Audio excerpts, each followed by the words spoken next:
5G Batelma, des actualités uniques, dynamiques et renversantes dans le journal TV. Batimax, le partenaire des bons plans. Batimax, la qualité au meilleur prix. Vous présente Nivava.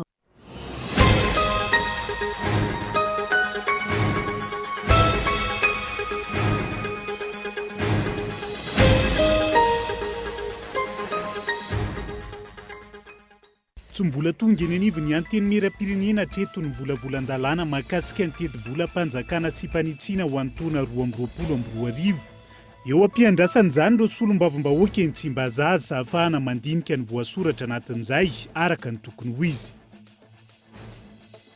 Nanome 27 ora ny fanjakana mahana ny olana misy izay mampikatso ny fampianarana ireo mpianatra eny anivony Oniversitena Antananarivo araka ny fanambarana androany. Ankilany mbola mitohy ihany koa ny fitokonana nataon'ireo mpampianatra mpikaroka izay mivondrona eo anivon'ny CSS amin'izao fotoana izao. Mitombo ny trangana Covid-19 araka ny taditra farany navoaka ny Ministeran'ny Fahasalamam-bahoaka. Eto amin'ny faritra Analamanga no ahitana tambo indrindra hita ho goragora ankilan'ny fanajan'ireo fepetra ara-pahasalamana eny anivon'ny fiarahamonina. Avoainy volanay hoy ireo orinasa mpanao lalana izay niverina nanao hetsika fitakiana teny Antaninarenina androany. Antony naharefo eo izy ireo fa hisy orinasa 50 afindray. Isitraka ny volany izay mbola tsy fantatra mazava hatreto ny anaran'ireo orinasa sy ny fepetra notakiana ahafahana misitraka izay. Maresaka iraisan'ny pirenena mitarika vonjamaika amin'ny fifidianana fihodinana voalohany ao Kolombia ny kandida Akavi Gustavo Petro. Ity faran'izay ifanandrina amin'ny Rodolfo Hernandez amin'ny fihodinana faharoa ny 7 volana Jona ho avy izao. Ny andinindin'izay.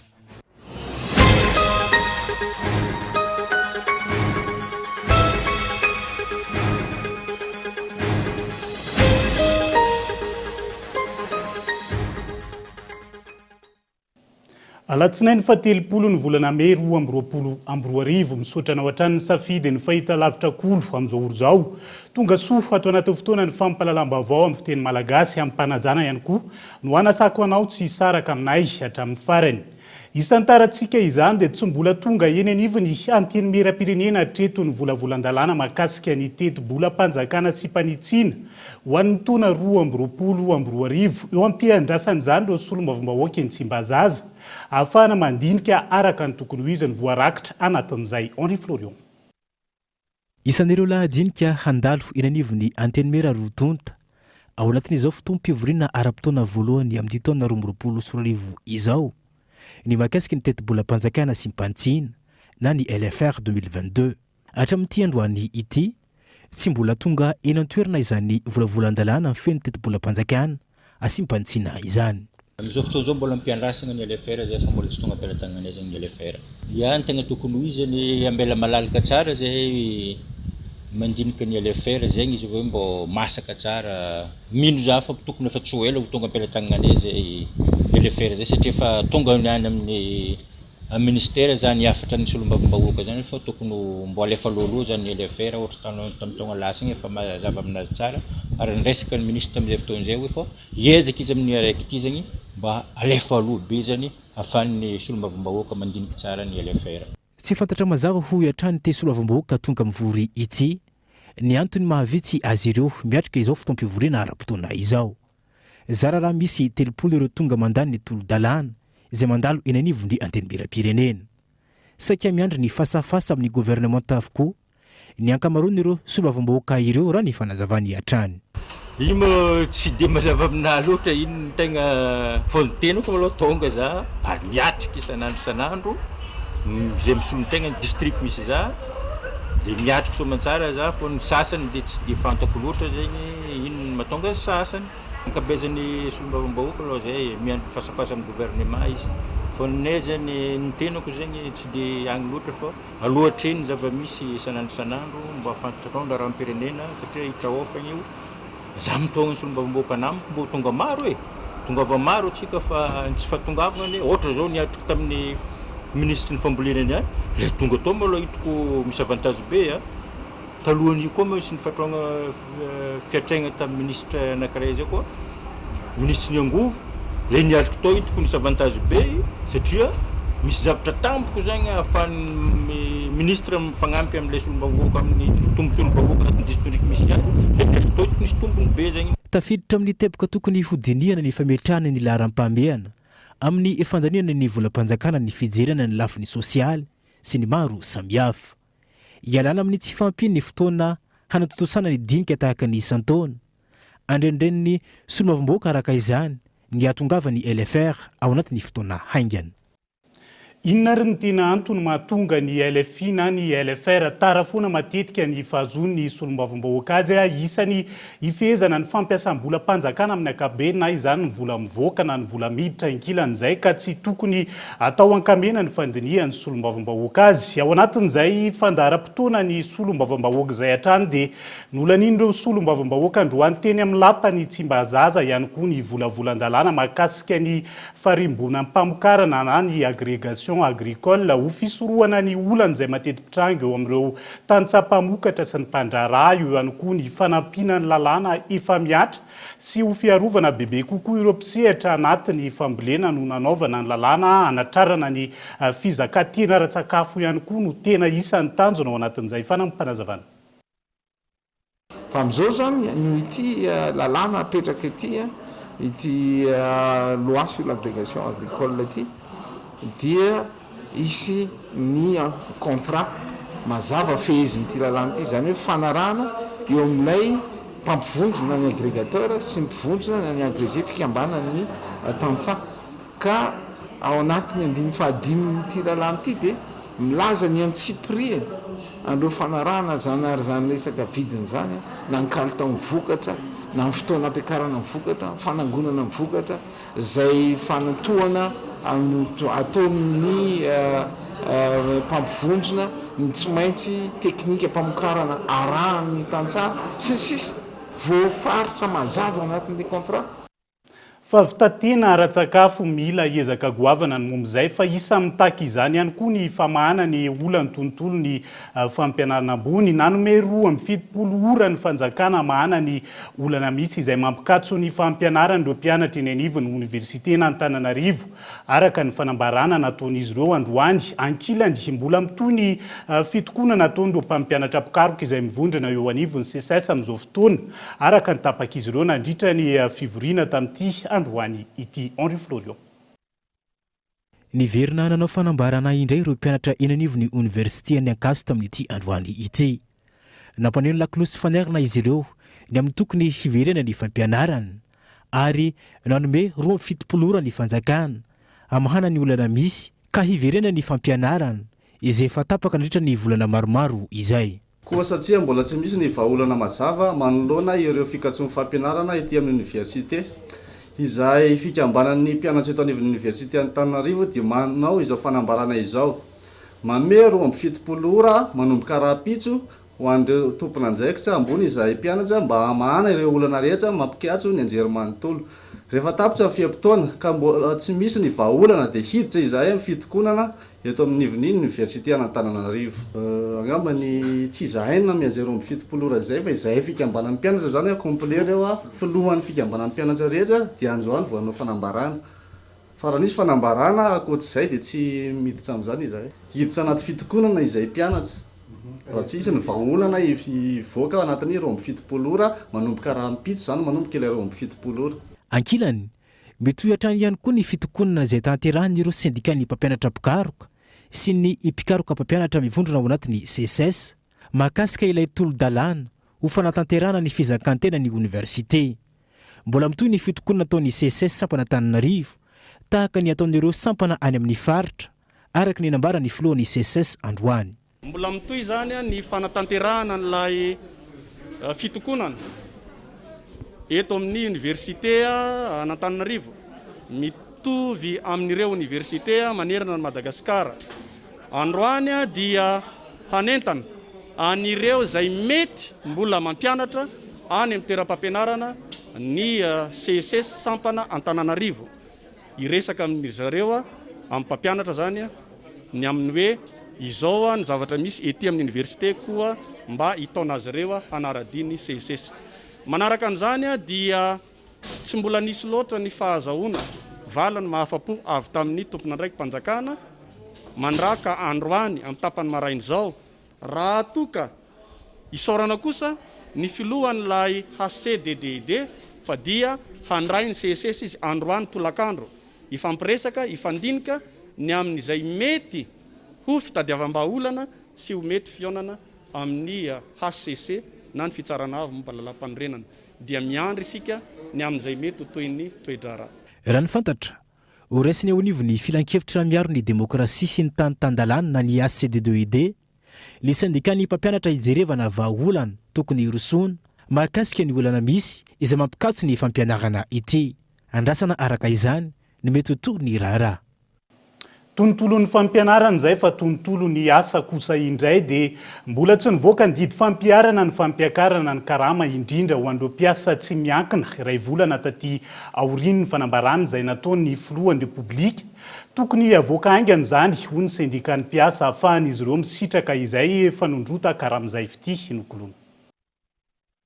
Mbola mampametra-panontaniana ireo mpiasa hatreto ny fampiakarana ireo karama izay nambaran'ny filohan'ny repoblika ny voalohany volana May lasa teo. Hatreto mbola tsy mivoaka ny didy fampiarana mikasika io fampiakarana karama io raha ny fanadadiana izay natao. Raha ny fanazavan'ireo sindika mpiasa 5.9 isanjatony ny fanarana tamin'ireo vondron'ny mpiasa sy ireo vondron'ny mpampiasa mikasika amin'ny fampiakarana karama ho an'ireo mpiasa tsy miankina. Mbola tsy misitraka io fampiakarana karama io nefa ireo mpiasa no ireo didy mpanjakana izay mbola tsy mivoaka ankehitriny. Raha ny tokony ho izy hatramin'izay kosa aloha zany rehefa tapaky ny rotota le izy dia misy ny protocole d'accord dia tsy fantatra eo amin'ny ray volana angambany na tapa-bolana no mivoaka ny décret d'application. Tokony ho hita ao anatin'ny décret izay zavatra izay raha ohatra ka appliquena le 250 000 ariary satria ny antony dia zao ny fahalalana anazy aloha raha izahako mijery mahitsy amin'ny syndikalista anahako dia zao ny mpampiasa mety tsy iroso amin'ny resaka andohan'le 250 000 ariary fa ny anazy izy hijanona amin'ilay 9,9% dia eo zany mampisaritaka ao anatin'le izy izay mahatonga le hoe avoay aloha le décret d'application satria ao anatiny io ny tokony ahitana arak'izay hoe ao anatiny io ny tokony ahitana mipitsopitsony raha 250 000 ariary ny karama farany ambany miseho eo ohatra dia ao anatiny io mipitsopitsony hita ao anatiny io mipitsopitsony ary ananina no akanany 30 000 ariary amboniny.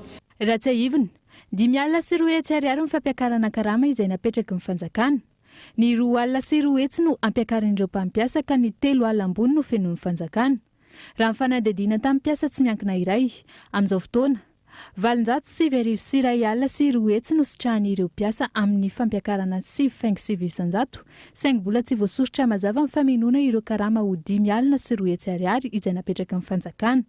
Par rapport au karama farany ambany zao ny anay teo efa niakatra teo ny anay dia ny fikilana nefa kodraty mampiary OSAN ny manana sanera Hermade OSAN nanana teo amin'ny raha Victory misy Real ny fikarany zanona tamin'ny fikilana nefa misy atimbola sisy décret le 250 000 ariary président manao règlement décode zany amin'ny farany ohatra zao ny mety hoe le fikilana nefa tsy mifanarahana tamin'ny tantasa hoe aloha io.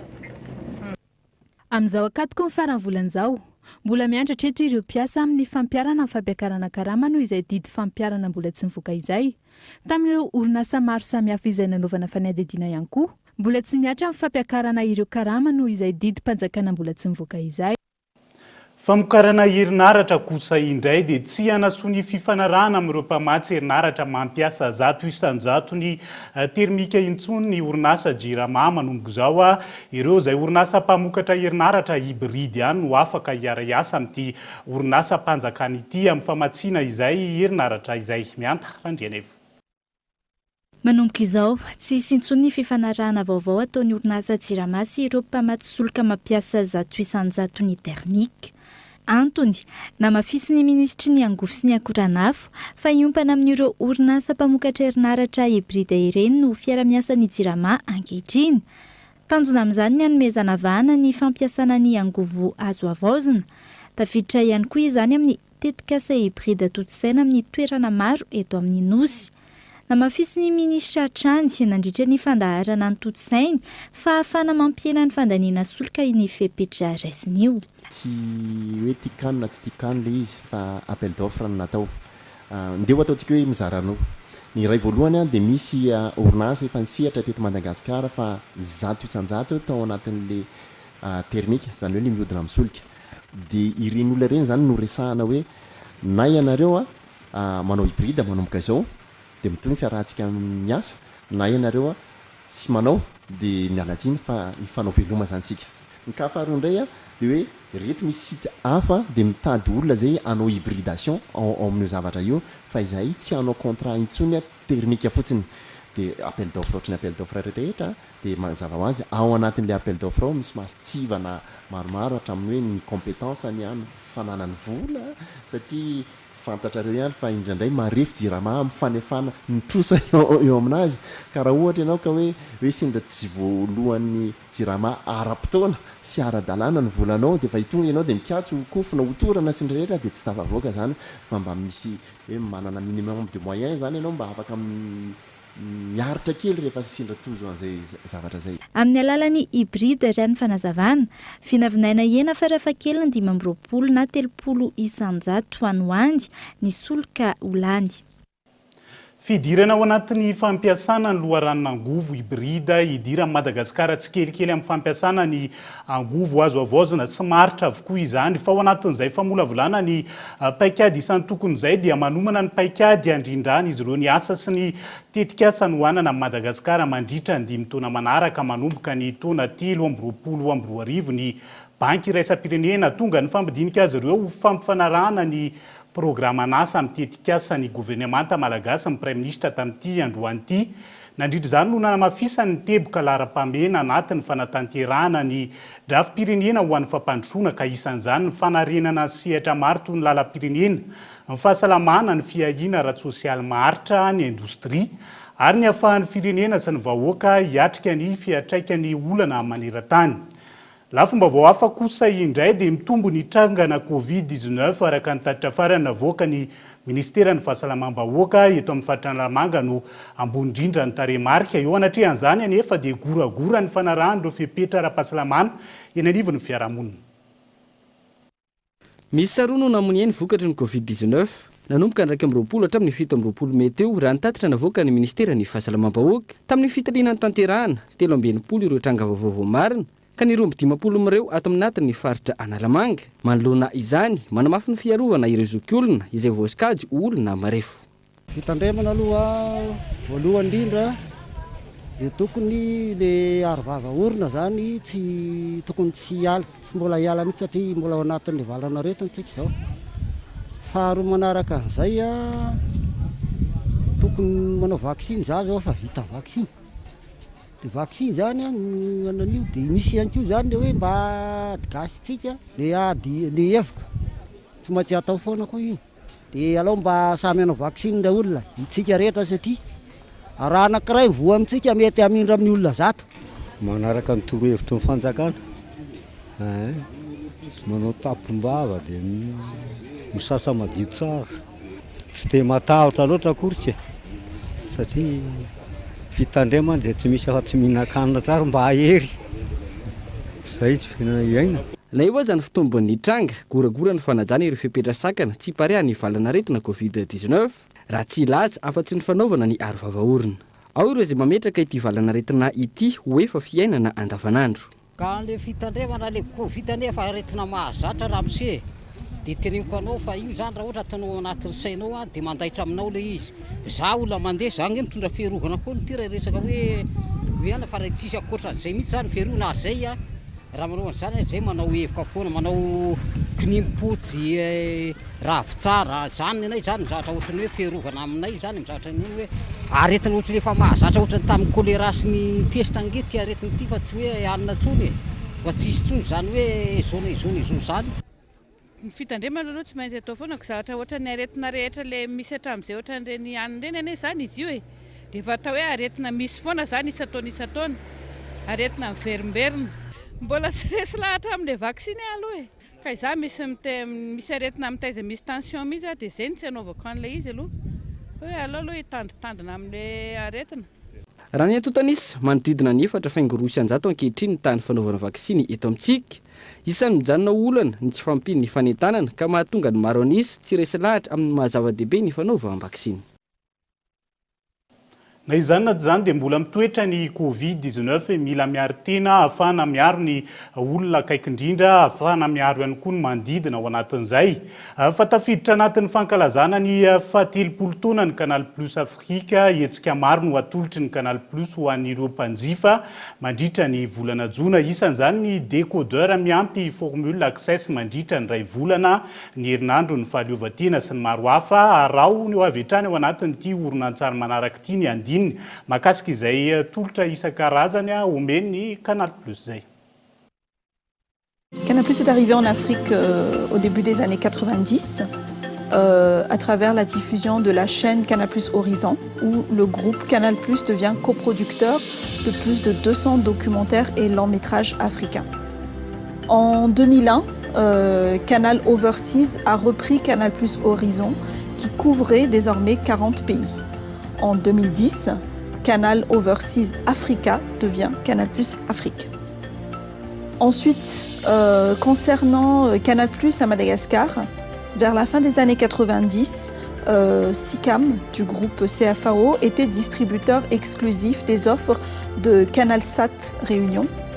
En 2010, la filiale Canal Plus Madagascar a été créée. On se sentait déjà fiers de contribuer au démarrage de la filiale, à la mise en place de la notoriété de la marque, à la promotion d'une marque qui se voulait être maintenant pour tous et non plus une seule catégorie de personnes. J'ai commencé en tant que chargée de mission finance. Donc je suis passée de la finance au réabonnement dans le marketing. Cela fait 11 ans que je suis chez Canal+. J'ai postulé en tant que commerciale et à date, je suis en tant qu'assistante de direction et responsable RSE de la filiale Madagascar. Donc ça fait 12 ans maintenant que je fais partie du groupe. J'ai eu l'occasion de rentrer dans le groupe en Nouvelle-Calédonie, où j'ai évolué quelques années. Ça m'a permis d'accéder à une nouvelle responsabilité en tant que directeur administratif et financier. J'ai commencé en tant que commercial boutique et maintenant je suis responsable de zone depuis 1 an. 30 ans de Canal Plus en Afrique, c'est d'abord une couverture de près de 40 pays sur le territoire africain, dans 20 pays en Afrique subsaharienne et Afrique de l'Ouest, à travers une diffusion par satellite, une diffusion terrestre avec la TNT et une diffusion Internet également avec MyCanal. Canal Plus est leader de la télévision payante en Afrique francophone et Canal Plus représente sur le continent africain près de 2000 emplois directs et 10 000 emplois indirects.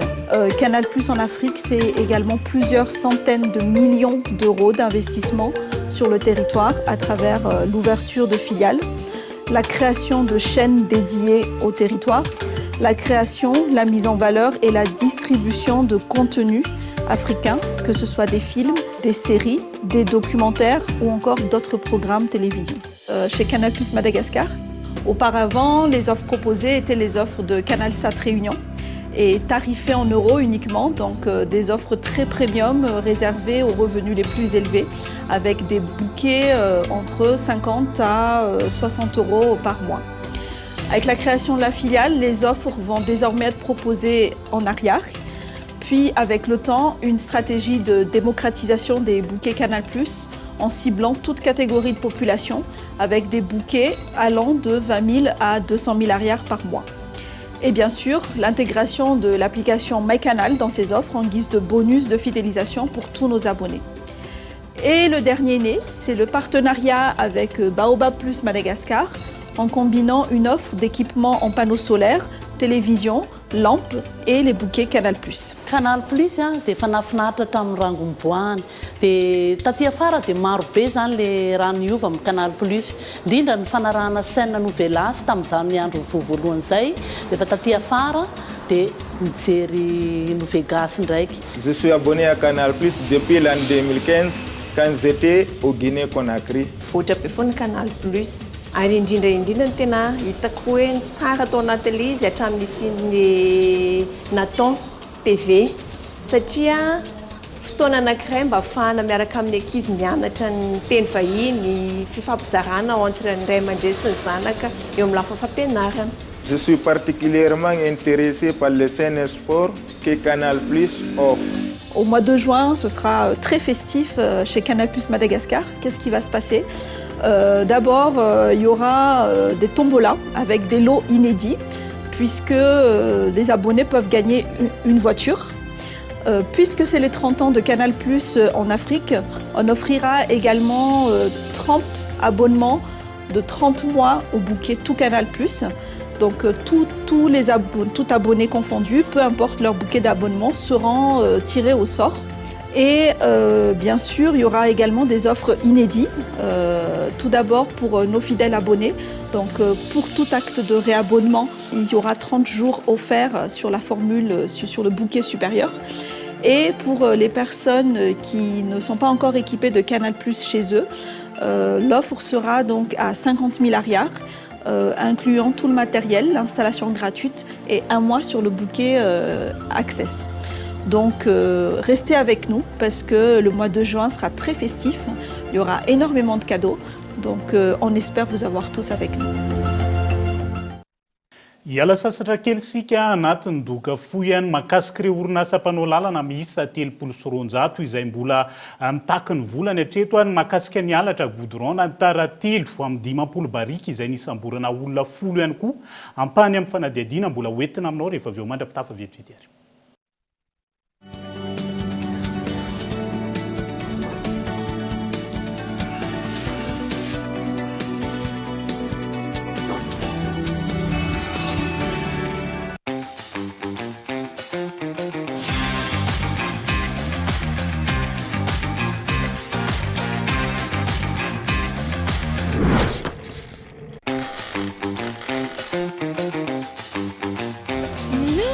Découvrez l'univers du très haut débit avec la fibre Family by Telma. La fibre à prix léger chez vous à seulement 149 000 ariars par mois, jusqu'à 300 gigas de data inclus. Études, travail, divertissement en toute sérénité. Testez votre éligibilité en Telma Shop et abonnez-vous.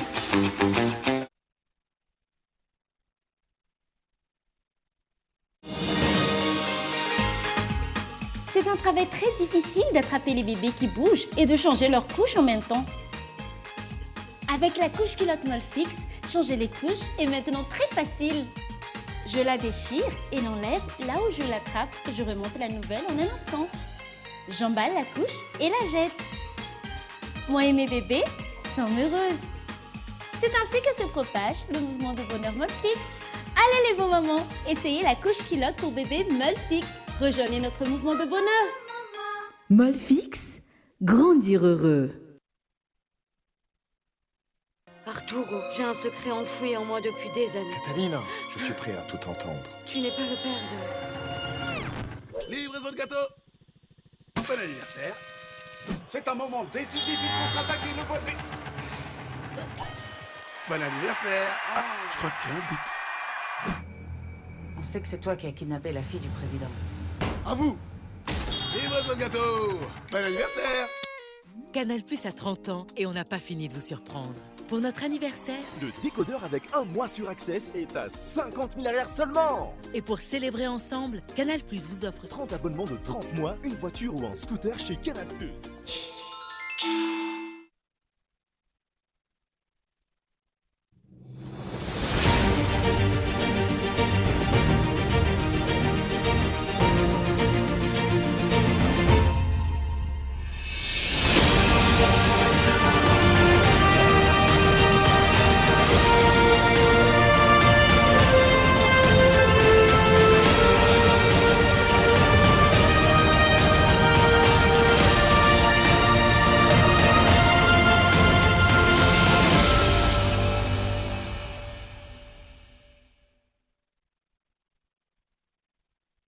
Il existe un super pouvoir que nous avons tous, c'est le rire. Et tous ceux qui en usent nous font du bien. C'est pourquoi nous pensons que nous devons rire plus, car cela rend la vie plus belle. La vache qui rit, parce que c'est meilleur de rire.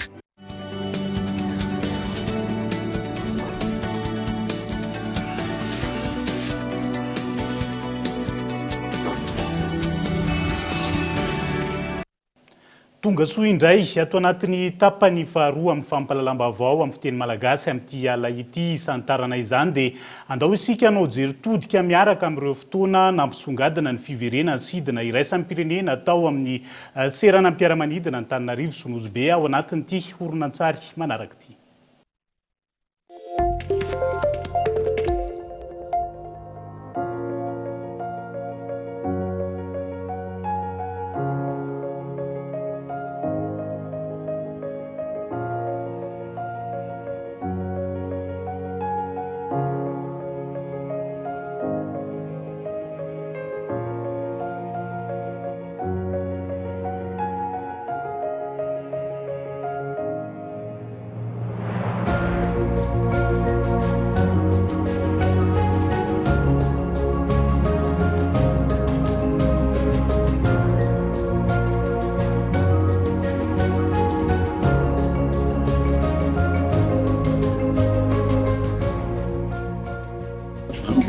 Tena zava-lehibe tao aorianan'ireny fiomboan'ireny ny atongavan'ireo tolotra vaovao. Tena rivotra vaovao antsika no entiny reo lanin'ireo.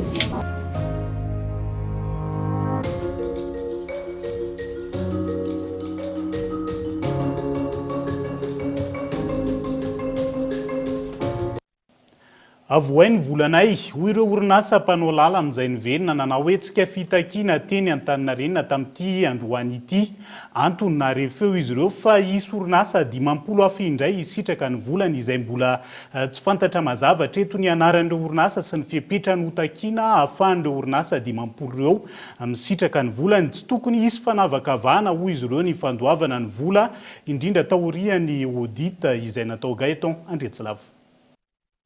Taorian'ny fanaterana taratasy fangatapionana amin'ny fiadidinin'ny Repoblika nanao hoe tsika fanairana ary naneho ny ayahany mahakasika ny fandoavana ny volany teto Antaninarenina ireo solotenan'ny orinasa mpanao lalana. Efa vita ny audit ka tsy misy antony tsy ahafahana mandony volana avy hatrany hoy izy ireo. Efa vita ny audit, efa niona tamin'ny tompon'andraikitra tao amin'ny ministera zany zay tamin'ny 24 mai teo. Efa lasany amin'ny présidence ny dossiernay ary efa ara-dalàna daholo mihitsy. Ka zato isanjato zany ny asa rehetra ny tsiriana ara-dalàna. Izay nefa hatramin'izao mbola tsy nahazo ny volanay ka dia manao antsoava amin'ny filoham-pirenena satria dia tena maty zahay. Eo ny volan'ny banky izay misy intérêt efa herintaona sy tapany zany efa 20 isanjato isan-taona ny intérêt alain'ny banky. Dia izay nefa hatramin'izao mbola tsy voaefa ihany fa dia manao antsoava ao anao zay mandono filoha hoe tsy vonona ny orinasa malagasy fa maty ihany zay rehefa tsy hoefainareo le vola nge zay ny mahafaty anay. Fanampin'ireo manay mafy ny sy ny sivana fandrony indray ireto orinasa mpanao lalana ireto ka tsy ho isan'ny sitraka ny volany. Raha ny feo mandeha ankehitriny isy orinasa manodidina ny 50 isitraka ny volany tsy ho ela ka antony mampanay azy ireo. Talolo hoe nisy 2 amby 70, 4 amby 70 na lo io moa tsy fantatra anay ny antony sy ny hoe sivana ny hoe nandoavana an'ireny. Fa izahay izao mijoro eto zao anisan'ny tsy mbola voaloha dia gaga ihany zany zahay satria asa mitovy aminay ihany voaloha teo. Zao zany nisy feo mandeha koa hoe 50 mahery noho aloha zahay nefa eo amin'ny 30 sy 200 raha nisy 2 amby 70 na aloha mbola any amin'ny 50 amby 100 any zany zao mbola tsy voaloha dia mahagagagaga anay ihany hoe ahoana indray ny zahay reto. Matahotra zany zay mbola tsy voaloha ihany amin'izao. Raha ny vokatry ny fanadihadiana natao manodidina ny 220 sy 200 miliara ariary ny volan'ny fond routier, eny anivon'ny trésor ny volana aogositra 2024 lasa teo. Raha toka manodidina ny 700 sy 200 miliara ariary zany ny fiandohan'ny taona 724. Izany hoe ny tombo hatrany amin'ny avoro eny. Efa vita ny audit ara-dalàna avokoa ireo asa notsiriana misy ny vola. Inona no antony tsy andoavana ny volanay? Hoy hatrany ireto orinasa mpanao lalana ireto. Mazanaka ihany zany zahay, malagasy ihany zany zahay. Mitovy ny gasy rehetrarehetra reo. Inona ary ny antony tsy andoavan'ny vola io?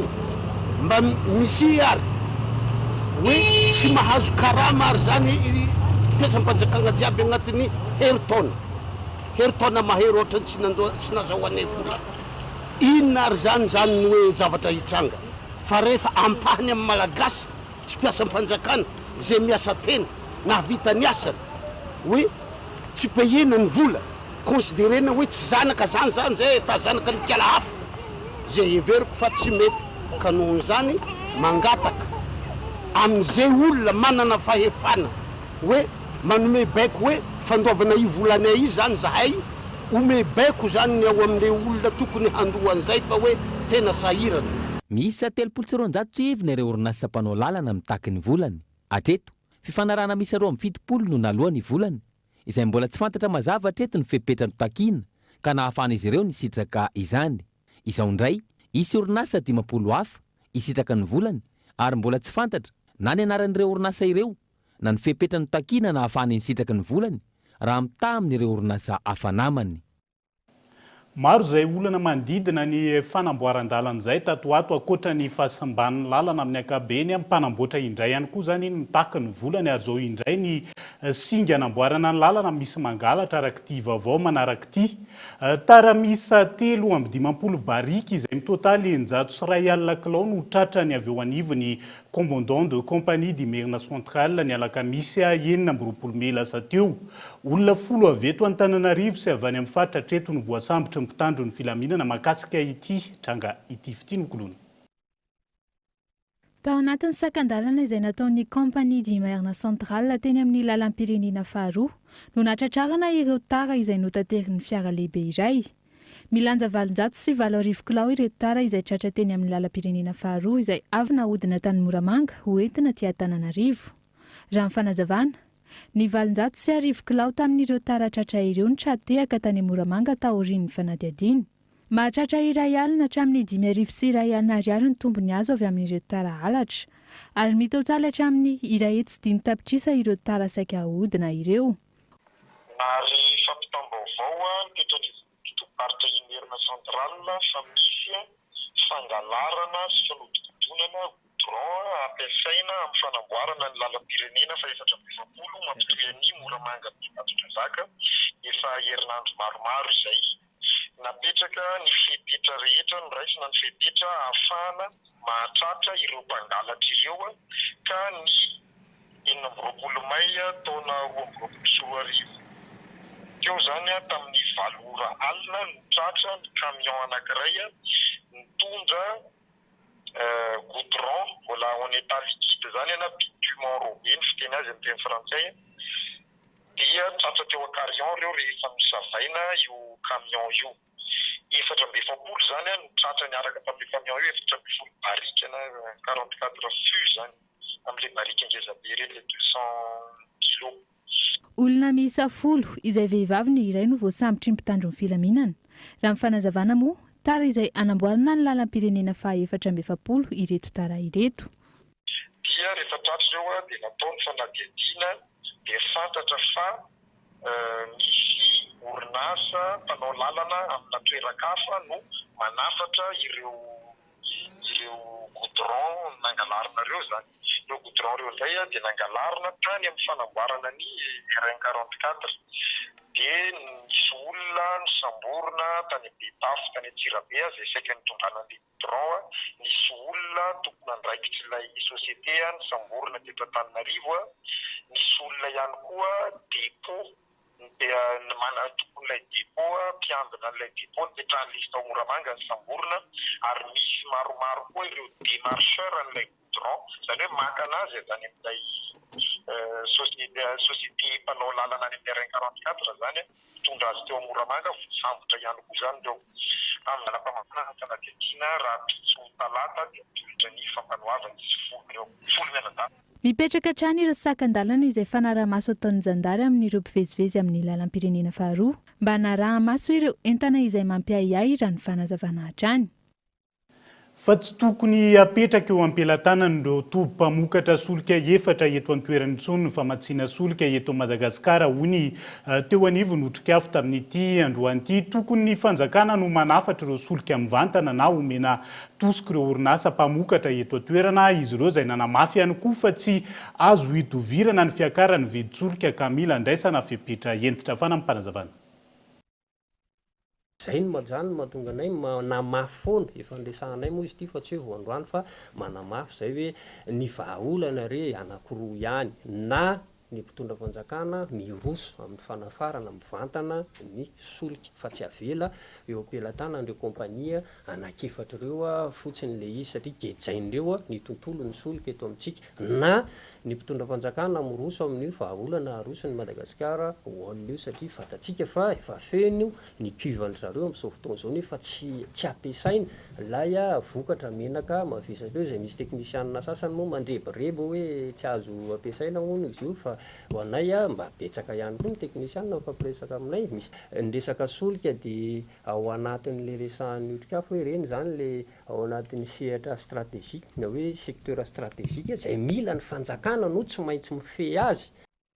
Iverenantsika ny tontolo ny fampianarana ao anatin'ity fanadiadiana manaraka ity.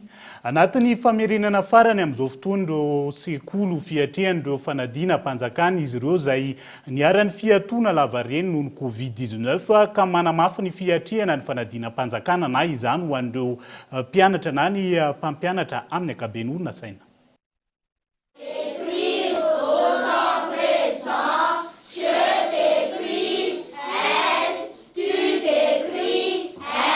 Ireo mpianatra niaran'ny fiatoana lavareny vokatry ny fihibohana tato anatin'ny roa taona farany no hiatrika ny fanadiana mpanjakana amin'ity taona ity. Maro araka izany ny banga na teo aza ny fiezahany tsirairay. Dia tsy maintsy misy ny lavaka zany tao anatin'izay Covid-19 izay miatraika amin'ny ankizy. Ny hita hoe mbola manano sarotra zany amin'izao fotoana izao dia ny problème ny kajy zay tena hita mihitsy hoe mbola tsy voafolaka tsara, tsy mbola ao tsara ny lalan-tsaina izay hitondrana hiatrehany an'izay problème na ny kajy izay. Dia ireo lesona rehetra zany amin'izao fotoana izay efa manao ny oral, tsy misy afa-tsy ny famerimberenana ihany aloha zany hatreto no paikady hiatrehana izay fanadinana izay. Mafy kokoa noho ny teo aloha ny asa amin'ny fiatrehana ny fanadina mpanjakana amin'ity taona ity ho hiatrany ireo mpampianatra. Amin'izao fotoana izao tena sarotra dia sarotra mihitsy ny mampita an'le leçon any izao ary manjary manao rappel lavitra be zany tany am-piandohana dia izay vao mampiditra tsikelikely an'le tena votoatin'ny lesona ato anatin'ny ty klasy de troisième nationale le hanomana ny BPC ty. Ny tanjonay zany amin'ny histoire géo izy zany no matière anankiray manavitra matière zay faible any amin'ny 6 amby rehetra dia le éducation civique zany zao ny anay tena atao mihitsy masana atao oral. Indrindritsika eo amin'ilay fahabangana satria tamin'ny tokony zany zay ohatran'ny raha hoe tsy nisy ny confinement iny efa tena tany amin'ny mois de voanitra janvier février tany dia efa tokony vita ny programme. Dia vokatra izay confinement teo zay dia nisy lesoka be zany dia voatery manentsina an'iny zay zao dia manjary lasa izao vao manao an'ilay révision générale sy ny anina zany. Dia somary latsa-datsaka juste be moyenne be fotsiny zany izy amin'izao. Ny ankamaroany ara zany raha jerena eo amin'ny 9 raha ohatrany rehefa tena atao ny DS. Noho ny fanetsenana ny banga nandritra izay roa taona izay, nisy ny fahatarana tamin'ny fidirana tamin'ny révision générale tamin'ity taona ity raha ny fanadihadiana natao. Na izany azy samy manao izay ho afany na ny mpampianatra na ny mpianatra mba ahazoana ny diplôma amin'ity taona ity. Itsy ankilan'izay ireo mpitantana sekoly anatin'ny fahasahiranana ihany koa ankehitriny. Teo aloha tara ny fandaovan'ireo ray aman-dreny ny vatsim-pianarana noho ny Covid-19. Ankehitriny misy indray izao fiakarany vidim-piainana izao. Satria ny ankamaroany zany dia tsy mahefa an'ilay izy araka ny feim-potoana zay mena azy. Dia eo anatrehan'izay moa zany dia eto zay dia mba manafatrafatra an'ireo ambaratonga ambony ireo zany mikasika ny fampianarana. Tokony mba hijery manokana izy hoe andraikitra ny sekoly sy ny ray aman-dren'ny mpianatra ny fandoavana ny saram-pianarana. Fa raha ny fahenoana azy dia ohatra manao vain-drahalahy tsy marary ihany ny fanjakana amin'ilay hoe na malo écolage na tsy malo écolage dia tokony omena ny convocation. Ny saram-pianarana dia ny sekoly sy ny ray aman-dreny ihany no mifampiraharaha amin'io ka ny ray aman-dreny zany dia manatona anay a mikiasitra an'izay fanefana zay satria isa-taona dia misy foana ane io e misy foana io fa mety foana aloha hatramin'izay tsy ivona ny talata raika amby roapolo jona no anatanterana ny fanadinana CEPE anomboka ny 4 jolay kosa ny BEPC raha ny 7 hatramin'ny 12 jolay no anatontosana ny fanadira-panjakana baccalauréat. Iverenantsika ny seapitaterina fa vaovao mahavelo mpanantenana raha toka tanteraka kosa indray ty hoentina aminao manaraka itya izy zotra vaovao ampifandray ny commune Ivato Antananarivo renivohitra ahafahana mamany olany fitateram-bahoaka hoy ny tompon'andraikitra tamin'ity androany isany anomboka atoato ny zotra 114 plus miainga avy ny Ivato mandalo ana akadindravola ary farana eny Analakely onona saina. Manolora ny fitarainan'ireo mponina ny talata maty sy Ivato amin'ny fomba fiasan'ny coopérative Zotra D izay mampitohy ny Vasakoa satria ny amin'ny horizon Ivato isy ny zotra vaovao osokafana hoy ny tompon'andraikitra teo anivon'ny commune Ivato tamin'ity androany ity. Isantatra izany ny 114 plus hitondra mpandeha miainga ny Ivato hatreny Analakely. Na izanaty zany asa dia isan'ny angatahan'ny olona ny amin'ny hoe tokony asiana zotra avy eto Ivato mianzo ny lalam-baovao tsara sotra mipaka hatrany Antananarivo renivohitra. Iny zany raha ny eto amin'ny commune Ivato manokana dia efa manaiky tanteraka ny amin'izay antsoantso ny mponina izay ny amin'ny hoe tokony isin'ny zotra hafa isin'ny fifananana hafa amin'izay zotra miazo any tsara sotra izay kanefa tsy maintsy mbola ifampiakinana amin'ny tokon-draharaha misana ny fitaterana tanetana ny ATT izay ary mbola miankina ihany koa ny ministera ny fitaterana izy rehetrarehetra izay ny efa akaiky aloha zao dia ny tetikasa zotra anankiray eto Ivato miazo ny any Ambobao ary miakatra hatrany Antananarivo renivohitra. Akadindravola zany lalana zay aloha no efa akaiky kanefa mbola vao eo andalana fikarakarana sy famehezana n'izay tetikasa rehetrarehetra izay zany ny commune sy ny mpitatitra sy ny tompon'andraikitra maro isan-karazany. Araka izany miaingany amin'ny horizon Ivato andalo an'Akadindravola Ambobao ary farany eny Analakely ny zotra 114 plus anomboka rahampitso ny fitateram-bahoaka raha tsy misy ny fiovana amin'ny ora farany ho iatrany ny fanazavan'ny tompon'andraikitra eo anivon'ny commune Ivato. Mety kosa ny fifampidiniana amin'ny ministera ny fitateram-bahoaka momba ny zotra ampifandray anakoron-drano sy Ivato mandalo amin'ny rokady. Isan'ny lahadinika amin'izany ny mahavoara-pidan'ny lalana ka tokony isy ny lamina manokana mifanaraka amin'izay. Lafomba vao hafa kosa indray dia manala ny fasahirana ny mponina ny fanaovana ny didipotra VOB ataony antoko malagasy miara-miainga amin'izao fiandohan'ny ririnina izao hoy ireo mpisitraka tsy misy fanavahana fa afaka anaovana ny antoko izany avokoa ny commune ny fanaovana ny didipotra VOB izay ho tamberina ndraikitry ny antoko eny anivon'ny fiarahamonina androany 570 ireo zaza vita didipotra atao amin'ny commune renivohitra Manjaka Andrina. Lelarany Evson.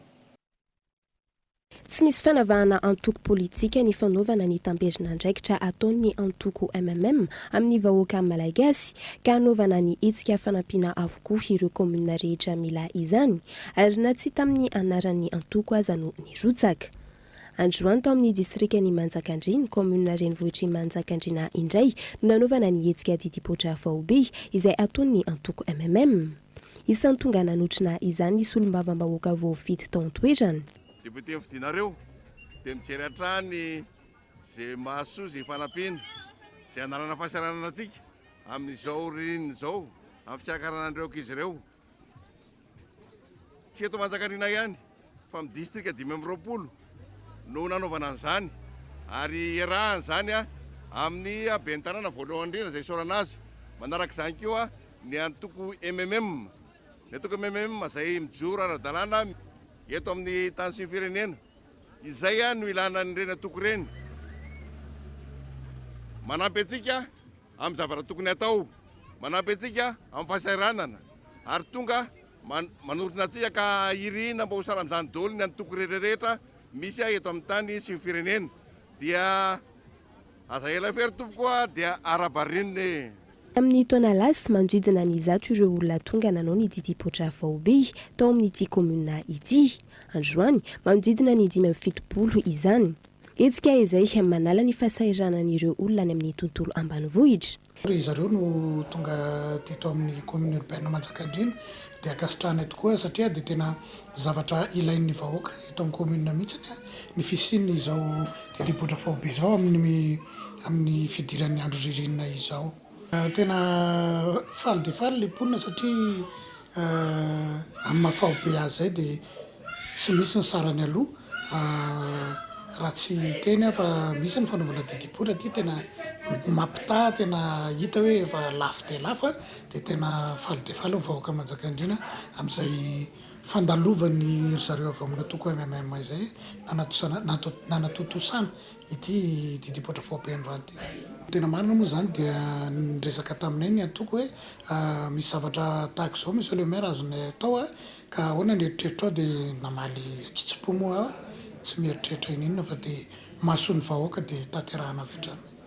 Saika miandry ny didipotra faobe toy izao avokoa ny akamaroan'ireo olona any ambanivohitra. Antony lafo izy ireo ny sandany fanaovana didipotra raha toa ka manatona tobim-pahasalamana. Tobim-pahasalamana zao natona ka dokotera Mpanjakana dia eo amin'ny 2003 leo izy ny anankiray zaza ray. Entiny manana an'ilay didipotra vola homanina mihitsy zany no tena mahataraiky azy. Efa taona zava raha ny tokony izy tokony hoe heri taona na roa taona. Ny 150 any zay zany lany any raha ohatra hoe ny tobim-pahasalamana andry faobe ohatry zao ka ny aton'izay ve amin'izay mbo tsy dia misy vola be lany loatra.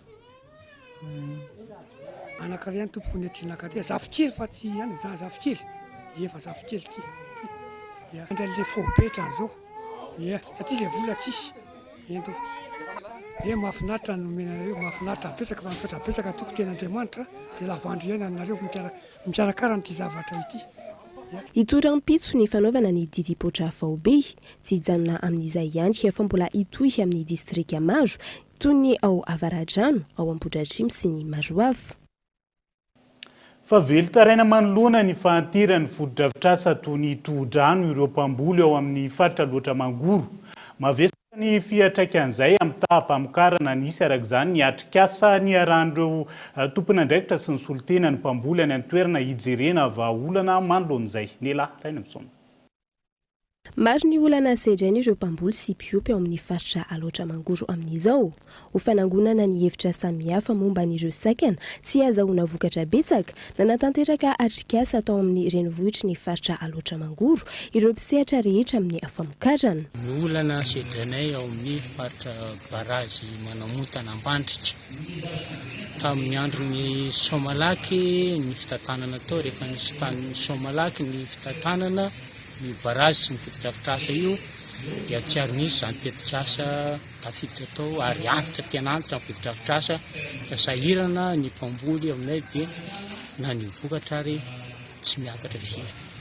Raha ny tena velara-tany misy any amin'ny 2 hektara fa ny takatra ny rano amin'ny barazy amin'izao zany dia eo amin'ny 70 hektara nefa tokony ahenjika eo amin'ny 500 hektara. Marahoana nefa ny vokatra voajary soamatsara zany zavatra.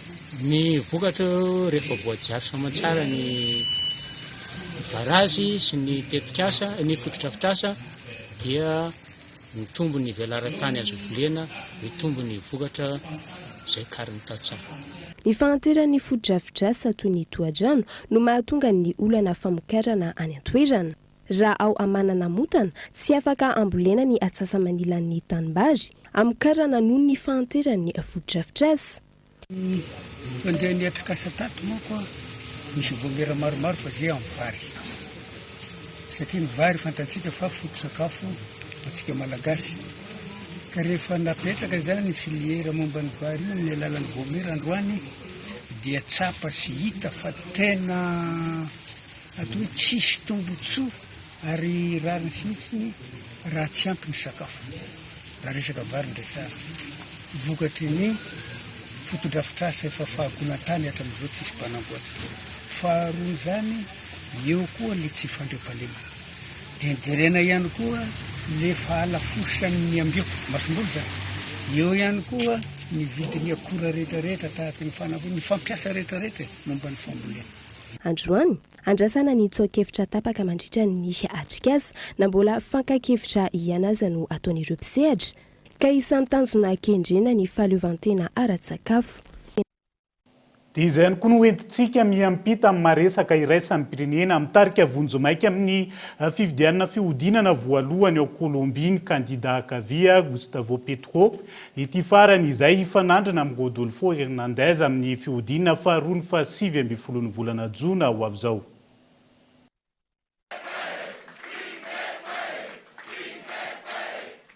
Eny, afaka ataontsika izany hoy ireo mpomba ny Gustavo Petro.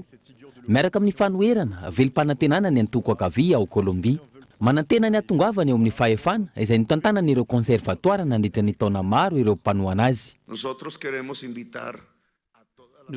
Entanitsika ireo kolombianina rehetra handray anjara amin'ny fanovana-tena izy, fiovana amin'ny roso any aloha sy manorina, fiovana izay ahafahantsika miaina arivo-baovao, feno fahombiazana.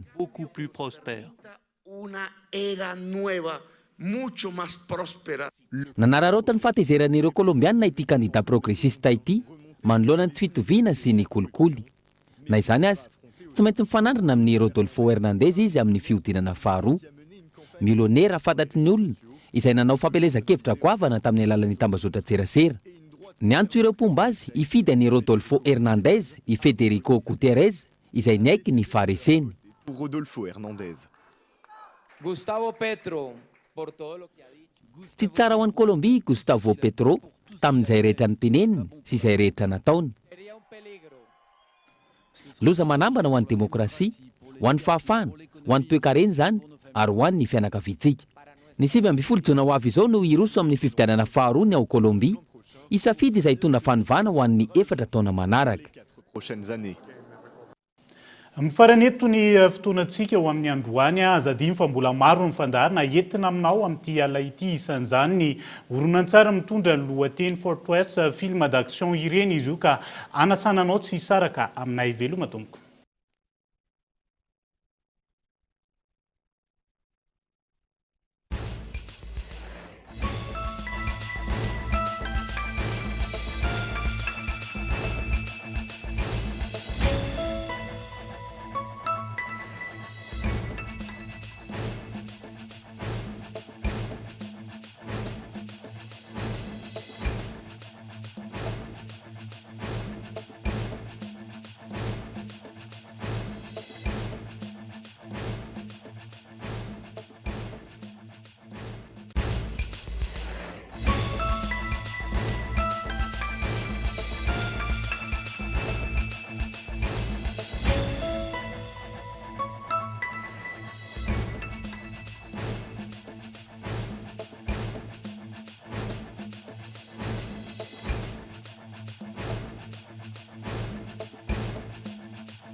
Batimax, le partenaire des bons plans.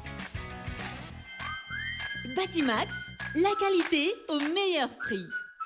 Vous a présenté Nivavo. 5G Batelma, des actualités unies, dynamiques et renversantes dans le journal TV.